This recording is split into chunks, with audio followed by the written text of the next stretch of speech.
नमस्कार, स्वागत है आपका कथा कल्प में। आज की कहानी है कहावतों का चक्कर।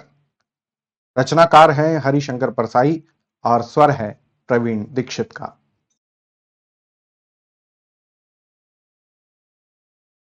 जब मैं हाई स्कूल में पढ़ता था, तब हमारे अंग्रेजी के शिक्षक को कहावतें और सुभाषित रटवाने की बड़ी धुन थी। सैकड़ों अंग्रेजी कहावतें उन्होंने हमें रटवाई और उनका विश्वास था कि यदि हमने नीति वाक्य रट लिए तो हमारी जिंदगी जरूर सुधर जाएगी। हमारी जिंदगी सुधरी या बिगड़ी, इसका निर्णय करने का समय अभी नहीं आया, पर हमारे कहावत प्रेमी शिक्षक honesty is the best policy रटवाते रटवाते एक बार लड़कों की फीस खा गए और बर्खास्त कर दिए गए। उनके रटाए उन सैकड़ों सुभाषितों, कहावतों और नीति वाक्यों में से कई के बारे में तब से अभी तक कई शंकाएं उठती रही हैं। एक कहावत है, लुक बिफोर यू लीप, यानी कूदने के पहले देख लो। मैं तभी सोचता था कि जो कूदने के पहले देख लेगा वह क्या खाक कूदेगा?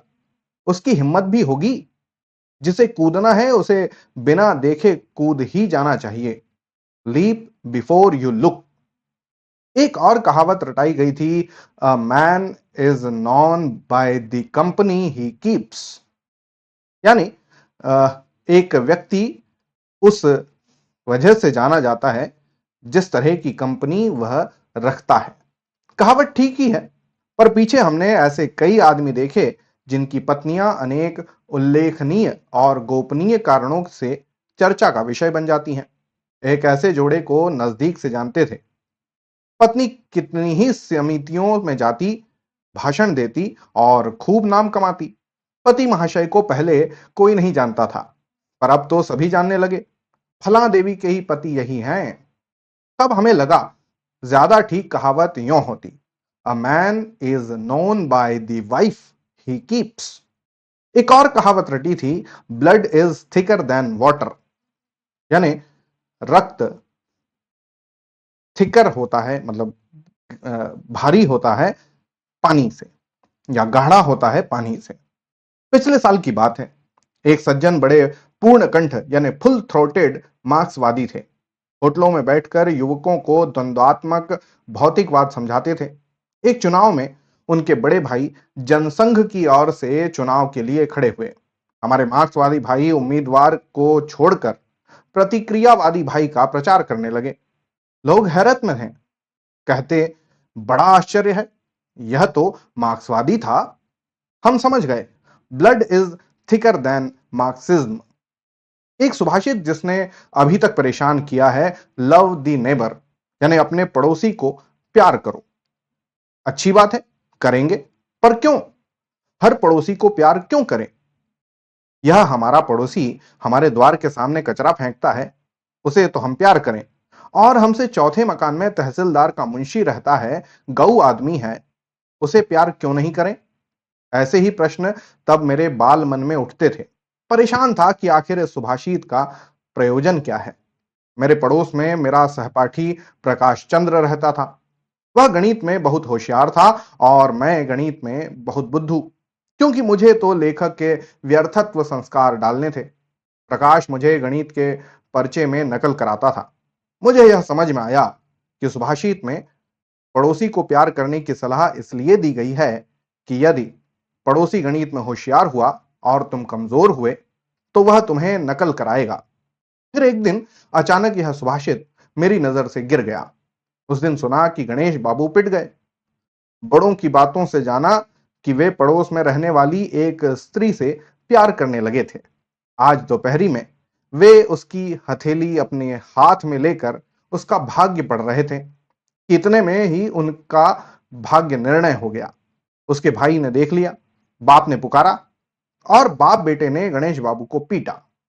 बेचारे गणेश बाबू ने इस महान सुभाषित के अनुसार ही काम किया था। नेबर का अर्थ पड़ोसी भी होता है और पड़ोसिन भी। गणेश बाबू ने नेबर को प्यार किया, क्या गुनाह किया? फिर पिटे क्यों? सोचा यह सुभाषित ही झूठा है। कहना यह चाहिए कि पड़ोसी को चाहे प्यार करो, पर पड़ोसिन से प्यार मत करो। नहीं तो किसी दिन उसके बाप भाई तुम्हारी मरम्मत कर देंगे। पता नहीं किसने पड़ोसी को प्यार करने का यह सुभाषित गणेश बाबू जैसे भोले आदमियों को मुसीबत में डालने के लिए बना दिया। सुभाषित का सच्चा प्रयोजन तब भी मेरी समझ में नहीं आया था। सत्य देश काल सापेक्ष तो होता ही है, अवस्था सापेक्ष भी होता है। मेरी अवस्था ज्यो ज्यो बढ़ने लगी, त्यों त्यों सत्य के नवीन नवीन स्तर उभरने लगे। कॉलेज में पढ़ता था, तब पिताजी ने मकान बदला। बदलने की क्रिया में एक कहावत और झूठी पड़ी। कहा है, टाइम इज मनी, यानी समय ही धन है। पिताजी के पास समय ही समय था, धंधा बंद हो गया था, इसलिए समय खूब था, काटे नहीं कटता था। पर मनी धीरे धीरे कम होता गया और आखिर हमारा निजी मकान बिका और हम किराए के मकान में आए। पिताजी का टाइम मनी बना ही नहीं, मनी का दुश्मन ही बन गया। हमारे पड़ोस में एक तरुणी रहती थी, सुंदरी थी और ध्यान देने वाली थी। स्त्रियां दो प्रकार की होती हैं, ध्यान देने वाली और ध्यान न देने वाली। अगर आप किसी परीक्षा की तैयारी कर रहे हैं तो नतीजा इस बात पर निर्भर करता है कि आपके पड़ोस में ध्यान देने वाली रहती है या ध्यान न देने वाली। मेरा रिजल्ट तो उसी दिन खुल गया जिस दिन मैंने देखा कि पड़ोसिन ध्यान देने वाली है। मैंने अंग्रेजी, दर्शन, अर्थशास्त्र सब उसे समर्पित कर दिए और जब फेल हुआ तब होश आया कि मैं कहावत के चक्कर में आ गया। पर कहावत का क्या दोष? अगर नेबर सुंदर है तो बिना कहावत जाने भी उससे प्यार करना ही होगा। तो क्या यह सुभाषित कुरूपाओं के लिए प्रेमी की व्यवस्था करने के प्रयोजन से बनाया गया है? मैंने कहा था कि अवस्था ज्यो ज्यो बढ़ी, त्यों त्यों सत्य के नए स्तर खुलने लगे और पड़ोसी से प्यार करो में मुझे नए नए प्रयोजन देखने लगे। लगभग 2 साल पहले मैंने फिर मकान बदला। वहां आने के दूसरे ही दिन मैं बरामदे में बैठा सुबह का अखबार पढ़ रहा था कि इतने में बड़ी चौड़ी सी मुस्कान धारण किए पड़ोसी आए। बोले, है नमस्कार, आ गए। बड़ा भाग्य है हमारा जो आपके पड़ोस का सौभाग्य प्राप्त हुआ। कहा है, एक घड़ी आधी में पुनियाद, तुलसी संगत साधु की हरे कोटि अपराध। मैं सोचने लगा, साधु कौन है, मैं या वे? मैंने एक दो नम्रता सूचक वाक्य कहे, फिर मौन।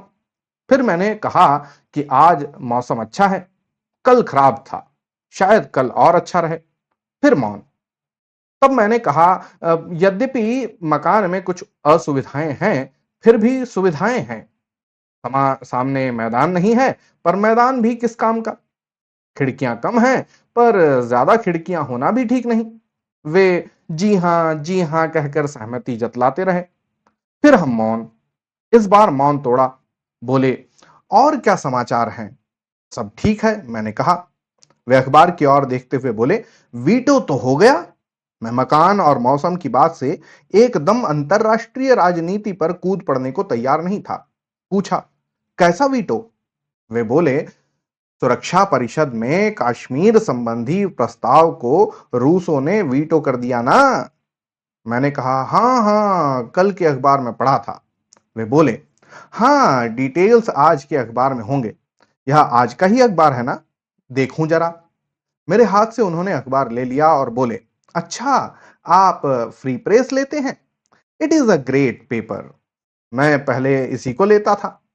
उन्होंने उसे जरा देर पलटा उल्टा और सहसा उठकर खड़े हो गए। बोले, अभी घंटे भर में लौटा दूंगा, और अखबार लेकर चल दिए। रोज सवेरे फरिश्ते की तरह मुस्कुराते हुए आते और नमस्कार करके पिछले दिन के समाचार का कोई प्रसंग उठा देते।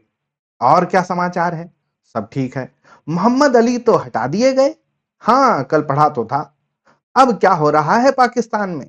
आज के अखबार में होगा शायद। ये आज ही का है ना? मैं अभी घंटे भर से लौटा दूंगा। कभी कहते, टीटो तो आ गए? हाँ, परसों दिल्ली पहुंचे। पंडित जी से बातें हो रही होंगी। आज तो अखबार में आया होगा, देखूं जरा। अभी घंटे भर में भेजता हूं। बीच में मैंने फ्री प्रेस बंद करके अमृत बाजार पत्रिका लेना शुरू कर दिया। उन्होंने देखा तो बोले, अरे, आप पत्रिका लेने लगे? वाह, it is a great paper. मैं पहले इसी को लेता था। वे मुझे बेहद प्यार करते थे। सवेरे मुस्कुराते हुए आते, प्रेम से मेरा हालचाल पूछते, दो घड़ी बैठते, वे धीरे धीरे मेरी झंझटें कम करते गए।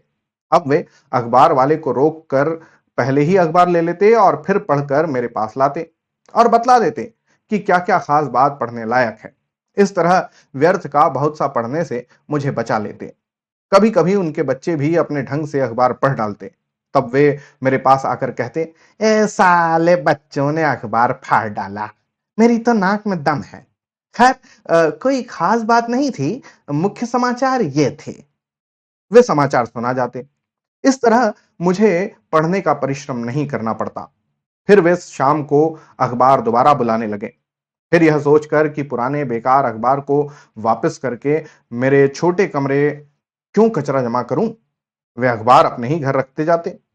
जब काफी अखबार जमा हो जाते तो वे बेचारे खुद कबाड़ी को बेच देते और यह सोचकर कि मुझ साधु को माया में फंसाना ठीक नहीं, पैसा भी खुद ही रख लेते। मैं 2 साल उनका पड़ोसी रहा। इस अवधि में मेरे सामने उस सुभाषित यानी लव द नेबर का एक और प्रयोजन खुला। पड़ोसी को क्यों प्यार करें? इसलिए कि उसका अखबार मांग कर पढ़ सकें और उसकी रद्दी बेच सकें। जिस महापुरुष ने सुभाषित को बनाया वह महान भविष्य दृष्टा रहा होगा। वह जानता था आगे चलकर अखबार निकालेंगे और तब पड़ोसी का अखबार पढ़ने का प्रसंग उपस्थित होगा। उस समय यह सुभाषित मानवता के काम आएगा। वैसे अखबार मांगने वालों से दुनिया अच्छा सलूक नहीं करती, उन प्रेमी आत्माओं से चिढ़ती है।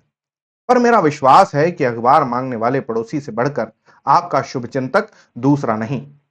वह आपके दीर्घ जीवन की कामना करता है, जिससे वह आजीवन आपका अखबार पढ़ सके।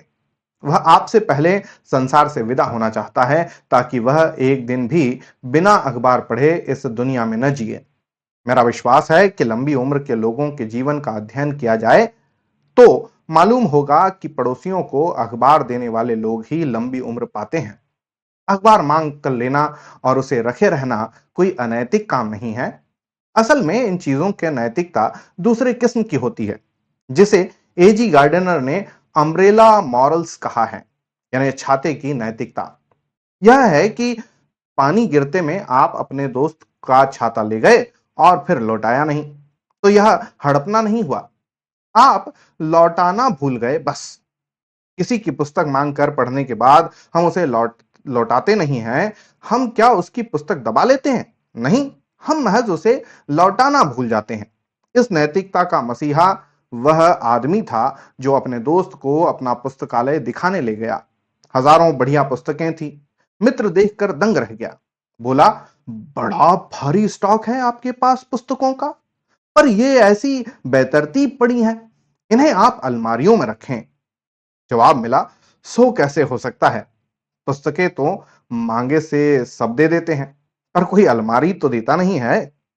इस नैतिकता का पालन करने वाले बड़े बड़े धर्मात्मा होते हैं।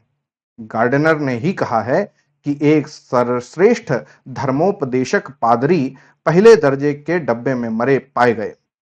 जब उनकी तलाशी ली गई तो उनकी जेब में तीसरे दर्जे का टिकट निकला। अखबार मांग कर रोज पढ़ना और उसकी रद्दी बेच लेना कोई गलत काम नहीं है। यह प्रेम प्रकट करने का तरीका है। अब अगर कोई कहता है कि उसका पड़ोसी उससे प्यार करता है, तो मैं एकदम समझ जाता हूं कि वह रोज इसका अखबार पढ़ता होगा। तो यह था आज का व्यंग, कहावतों के चक्कर। आपको कैसा लगा जरूर बताइएगा। होती है अगली कहानी में मुलाकात, तब तक के लिए धन्यवाद और जय हिंद।